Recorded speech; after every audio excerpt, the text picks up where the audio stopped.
Apakah yang dikatakan oleh Roh Kudus melalui Paulus? Ia berkata bahwa kemerdekaan dari dosa dan kedagingan serta perbuatan-perbuatan daging diperoleh melalui karya keselamatan. Dengan anugerah, yaitu diterima dengan gratis tanpa Anda harus berusaha atau berjasa oleh iman di dalam Kristus. Efesus 2 ayat 8-9. Bagaimanakah? Dengan pertama-tama menyatu dengan Kristus dan karya salibnya. Ia telah selesai mengerjakannya di kayu salib. Ia telah meletakkan daging dan dosa kepada kematian di atas kayu salib. Sekarang kita semua tinggal mengambilnya dengan iman, seperti yang Anda lakukan dengan keselamatan. Jadi istilah identifikasi dengan Kristus berarti menjadi satu dengannya di dalam segala penderitaannya dan membawa dosa ke kayu salib. Ini berarti manusia lama telah tiada atau mati. Allah telah meletakkan roh yang baru di dalam setiap kita yang telah dilahirkan kembali. Itulah sebabnya kita menjadi ciptaan baru. Kata create dalam bahasa Inggris berarti menciptakan sesuatu dari tidak ada. Roh manusia kita diciptakan baru, dengan kata lain menjadi ciptaan baru. Istilah ini menerangkan bahwa ada ciptaan lama, namun sekarang telah tiada, mati, dan dikuburkan di dalam air baptisan. Alkitab mengatakan bahwa segala sesuatu yang lama telah berlalu dan segala sesuatu yang telah dijadikan baru. Hal ini benar-benar terjadi di masa kini dan di masa depan. Jadi, Roh Kudus memperlihatkan kepada kita bahwa kita adalah ciptaannya, bahwa kita telah disalibkan bersamanya, dikuburkan bersamanya, tersembunyi di dalam Dia. Kolose 3 ayat 3. Kita tidak lagi menyatu dengan daging, tetapi dengan Kristus yang terus menyembunyikan kita di dalam Dia. Bagaimanakah Ia melakukannya? Dengan kuasa pemeliharaannya. 2 Korintus 13 ayat 4. Jadi berjalanlah di dalam roh, bukan di dalam daging. Hal ini akan menghentikan perjuangan jiwa. Mazmur 46 ayat 10, Mazmur 49 ayat 8-9.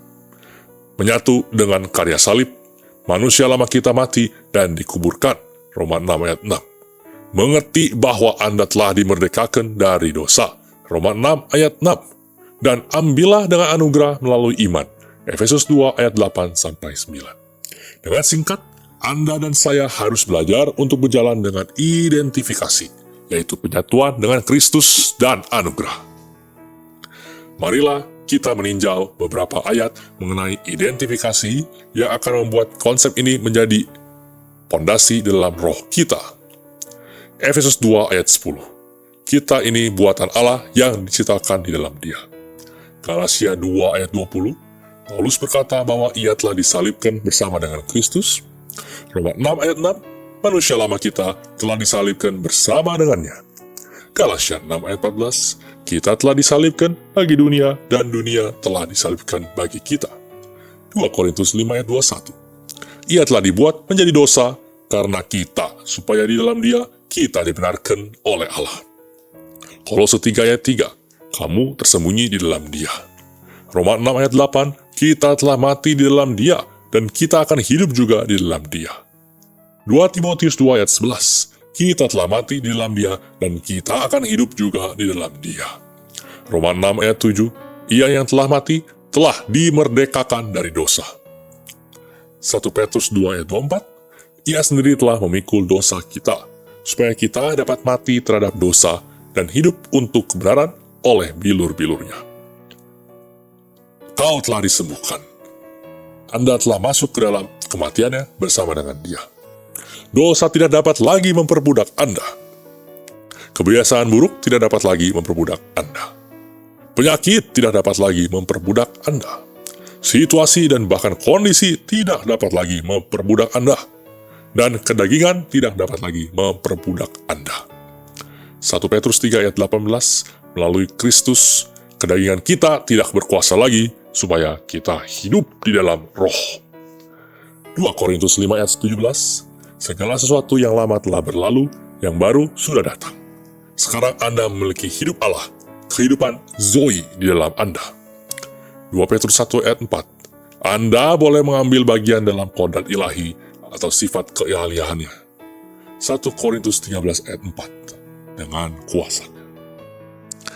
Saat kita menyatu dengan Kristus dan Roh-Nya tinggal di dalam kita, menyatu dengan karya salibnya, di mana kita mati bersamanya, dan Ia menanggung semua dosa dan perbuatan kedagingan, saat kita menyatu dengan hidup baru, dan telah menguburkan manusia lama di dalam air baptisan, saat kita menyatu dengan keilahiannya, saat kita menyadari bahwa kita telah dibebaskan dari dosa, dan saat kita menyatu dengan bersembunyi di dalam Dia dan bersamanya, maka Dialah Tuhan atas kehidupan kita. Maka kita dapat mengambil warisan kita di dalam Kristus dan berjalan di dalam anugerah karena Ia hidup di dalam tubuh kita melalui kita. Ia melakukan semuanya. Kita harus mengekspresikan iman ini dengan mengakuan iman yang positif dari mulut kita. Alkitab mengumpamakan perkataan kita seperti benih, Markus 4. Saat kita mengucapkan kata-kata keluar dari mulut kita dalam bentuk pengakuan iman yang positif, sebenarnya kita sedang menabur benih. Benih harus ditaburkan sebelum kita dapat melihat tuaian. Hal itu, saudara-saudaraku, adalah hukum Alkitabiah mengenai tabur tuai, saat menabur dan saat menuai. Ini semua untuk mengambil apa yang telah Tuhan sediakan, atau menjadikannya milik kita dengan iman di dalam Dia dan hanya Dia saja. Mari berjalan dalam kuasa Roh Kudus dan mengupas tentang peperangan spiritual. Subscribe YouTube channel kami dan nyalakan lonceng notifikasi serta follow sosial media kami untuk mendapatkan konten Kristiani secara reguler.